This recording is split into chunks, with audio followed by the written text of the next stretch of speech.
Kalau di sini kan awalnya tuh ini TK ku itu 2009 itu kita bikin di sini tahu TK 2009 atas kemauan ibu-ibu di sini karena kita kan dulunya cuma ketua kelompok untuk ibu-ibu di sini siapa yang tidak ada akte kelahirannya, KTP-nya mamanya, kakaknya.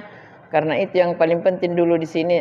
Jadi ketua kelompok itu lama-lama selalu ada apalagi nih deh pengaduan di sini. Akhirnya kita bikin ibu-ibu di sini mau anaknya sekolah TK tapi tidak bisa membayar, tidak ada uangnya. Jadi kita bentuk di sini juga TK. Kita bicara dengan ketua yayasan bagaimana nih Kak Makmur anak-anak bilang kalau TK itu apalagi nih resikonya harus betul-betul jangan sampai bikin TK baru nanti ditutup, tidak bagus itu. Kalau memang mau bikin serius tapi jangan mengharap uang karena di sini tidak ada uangnya karena susah juga itu pengurusannya. Oke.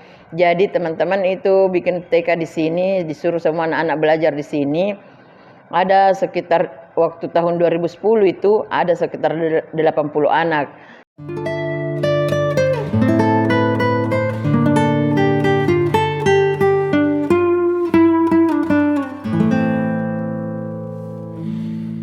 Sekolah 1 tahun ya begitu-begitu di sekolahnya. Ini anak-anak gembira semua dibilang sekolah. Akhirnya masuk SD sering jadi bilangin, sekolah TK baru tidak ada bajunya, tidak ada apa-apanya. Mengadu lagi nih anak-anak ke ibunya lagi mengadu sama kita semua. Ibu kenapa TK baru tidak ada bajunya anak Jadi bilang oh iya tunggu. Kebetulan kita dapat bantuan dari Kementerian Sosial itu satu anak 1.500.000. 1.500.000. Jadi kita kumpulkan lagi ibu-ibunya bagaimana ibu-ibu karena ini anak-anak yang sekolah di sini mau juga baju seragam di tahun 2011 itu. Mau juga baju seragam ini bagaimana. Jadi saya panggil juga pendampingnya dari Kementerian Sosial kan ada pendampingnya. Jadi saya panggil Peksos namanya. Saya panggil ibu bagaimana bisa diambil ini uangnya anak-anak 150 per anak untuk dibelikan baju seragam karena dia mau sekolah di sini. Dia bilang oh iya enggak apa-apa Bu. Jadi saya kasih dulu semua ibu-ibunya. Ibu tabek diambil ini uangnya anak 150 untuk mencukupi kita ini yang 80 anak. Jadi ada yang komplain, kenapa kita juga bayar nah dia tidak jadi bilang ibu kan kita sama-sama di sini saling membantu. Kita kasih masuk di sini anak kan tidak ada wanta. Jadi dia juga kasih masak. Kita jangan 60 pakai baju yang 20 tidak. Harus di situ bantu. Oh iya. Akhirnya pakai baju anak-anak semua di situ. Jadi dengan catatan kalau tamat kasih kembali.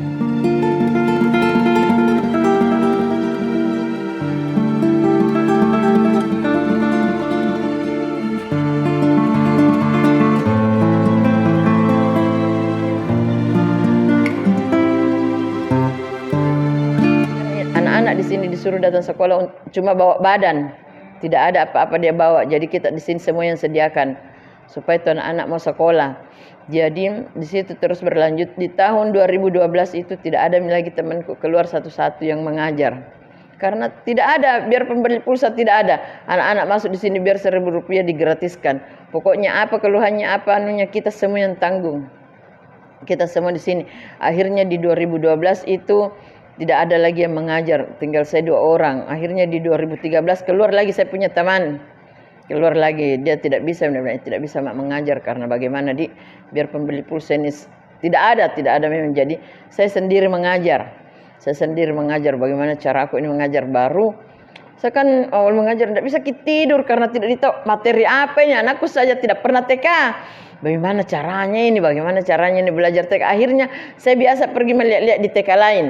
Di TK lain itu begini pembelajarannya TK, bagaimana ini cara aku ini mengajar TK. Jadi kalau saya mengajar itu saya tidak pulang karena itu juga untuk bahannya untuk besok saya kerja memang itu untuk titik-titik itu anak-anak di bukunya.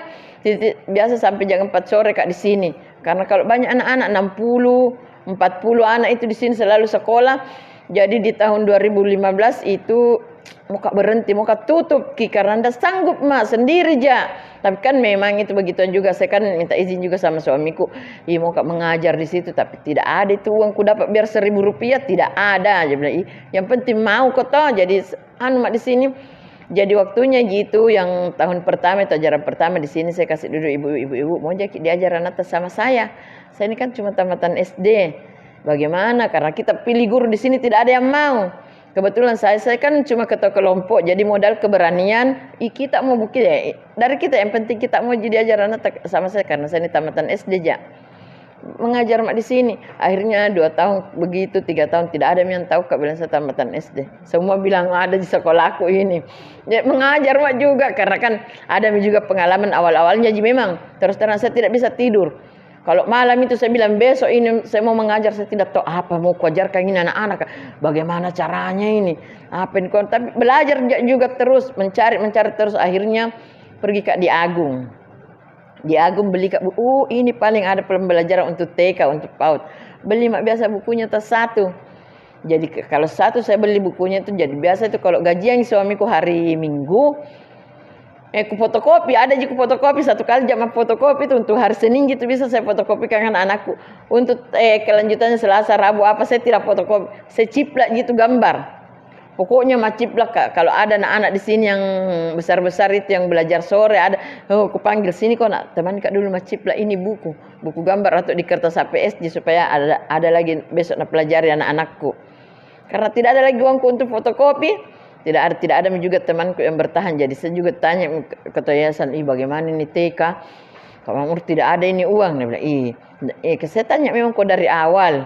Tidak bisa putus di tengah jalan orang. Pokoknya jangan mau kok hadapi saja.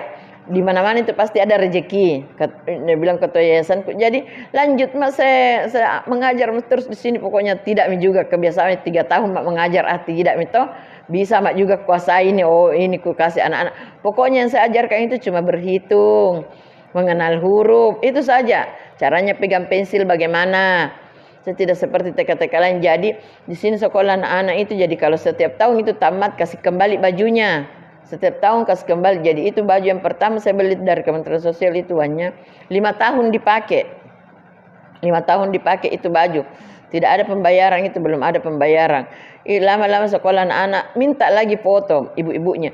Ibu dibilangin kodong anakku di sekolah BNTK baru tidak ada ijazahnya, tidak ada pusing Kak lagi mana Kak ini mau bikin ijazah. Saya kan tidak tahu, tidak pernah ada pikiran bilang saya mau jadi guru TK. Tidak pernah. Jadi bagaimana ini, di mana? Saya bertanya lagi di mana orang beli baju toga ini. Bertanya pergi Kak di Harmonis, di mana Kak mau beli baju toga untuk anak TK? Tidak kan ada memang tapi disewa. Disewa itu 150. Di mana Kak mau ambil uang ini ku sewa 150? Nggak ada uangku, nah berapa ini anak-anakku mau pakai? Jangan min. Jadi di Harmonis itu kasih tahu Kak, di situ Ibu beli di Jalan Sunu ada itu toko di situ. Jadi saya ke sana min. Pak mau Kak beli baju toga. Berapa lusin Bu dimaui? Mati aja. Dia bilang begini Pak, saya mau beli 1 lembar. Dia bilang 1 aja kita mau beli. Kalau 1 itu harganya 120. Bilang nggak lengkap itu, bilang lengkap. Bilang biar nih beli mas 1. Karena itu juga kebetulan di sini tuh anak TK aku begitu sekolah semua tidak ada. Tapi ada saja itu bisa beli spidol atau apa. Saya juga pernah Kak dikontrak di Dinas Tenaga Kerja untuk mendampingi anak-anak yang putus sekolah. Di situ saya waktu tahun berapa itu ada honor kok di situ 1.500.000 per bulan selama 4 bulan. Jadi pendamping itu 3 tahun kayaknya saya jadi pendamping di situ. Jadi dengan uangku itu juga honorku. Kalau memang ada kebutuhannya di sini anak TK aku, saya kasih masuk di sini juga toh. Apa-apa saya mau beli saya kasih masuk di sini. Di mana kita mau mengadu? Tidak ada tempat. Pokoknya saya sendiri yang berjuang bagaimana caranya. Yang penting itu saja berdoa Kak Tuhan kasih ke kesehatan toh supaya bisa Kak ini jalan ini semua. Karena biasa mau kututup belum tahun ajaran baru banyak lagi yang mendaftar. Karena orang tidak ada uangnya tuh, karena dibilang kalau di sini modal badan saja dibawa, tidak ada apa-apa. Jadi kebetulan itu ada juga dokter itu dulu yang bantu Kak di sini. Dia bilang, di sini TK aku apa kita mau bagusnya itu kalau kita Ibu mau bantu di sini anakku mendongeng Ki. Kenapa mendongeng Bu? Karena saya Bu terus terang tapi saya lupa namanya itu dokter. Terus terang Ibu, saya ini mengajar TK modal keberanian. Percaya diri juga begitu karena kalau untuk dibilang skill atau apa saya tidak punya karena saya cuma tamatan SD. Saya juga mau itu kalau ada anak TK ku diajar mendongeng begitu jadi dia mendongeng di sini terus. Apalagi Bu yang kita butuhkan untuk anak-anak kalau saya mau butuh anak-anakku diajak juga jalan-jalan keluar. Yang membuat Ibu kemudian ingin menjadi guru tanpa digaji di sini. Begini kan saya juga punya pengalaman waktu saya kan tinggal di Sukaria di situ di belakang 45 kan saya punya anak di situ ada memang 3 anakku di situ mau sekali juga anakku sekolah TK tapi kan saya tidak ada uangku jadi tidak bisa ke sekolah anakku jadi terus saya pindah di sini saya bilang kalau memang ada paling baik saya tidak pernah berpikir bilang saya mau jadi guru saya mau jadi apa awalnya juga saya permisi sama ibu-ibu dari situlah saya bilang kenapa mesti harus itu anak-anak kalau mau bersekolah mau pendidikan harus pakai uang bagaimana kita ini yang kalangan bawah tidak ada jadi saya mengajar di sini memang lama itu mengajar dan bilang orang jadi guru ada bahkan ada juga ketawai ada juga apa karena sebelum saya mengajar itu saya jadi buruh cuci tapi memang kan yang penting halal saya tidak pusing jadi saya mengajar di sini itu 2 tahun kak mengajar masih jadi buruh cuci kak kalau sudah kak mengajar pergi mak di tempat kak mencuci tapi saya juga minta izin sama tempat kak mencuci ibu tabe kalau itu jam 11 baru bisa kak datang mau jaki kalau mau kita tetap kak lanjut di rumah kalau tidak berhenti kak tapi orang tetap dipakai kata karena suka juga toh puas juga dengan cara kerja aku jadi 2 tahun kak itu mengajar berhenti mak jadi tukang cuci ndak bisa mak ku fokuskan di sini karena ndak tahu kenapa senang juga karena kak juga karena di situ tuh bilang ternyata paling ini yang susah bukan hanya saya masih ada di bawahku biarpun saya di situ mak juga berpikir biarpun saya tamatan SD kalau memang ini ilmuku bermanfaat bisa jikuanu kenapa tidak bisa senang di situ pokoknya saya berdoa aja saja ya Allah Tuhan mudah-mudahan ini dikasih kesehatan selalu supaya saya bisa selalu mengajar Tepung apa kesusahanku tidak masalah yang penting dia ada bagus juga.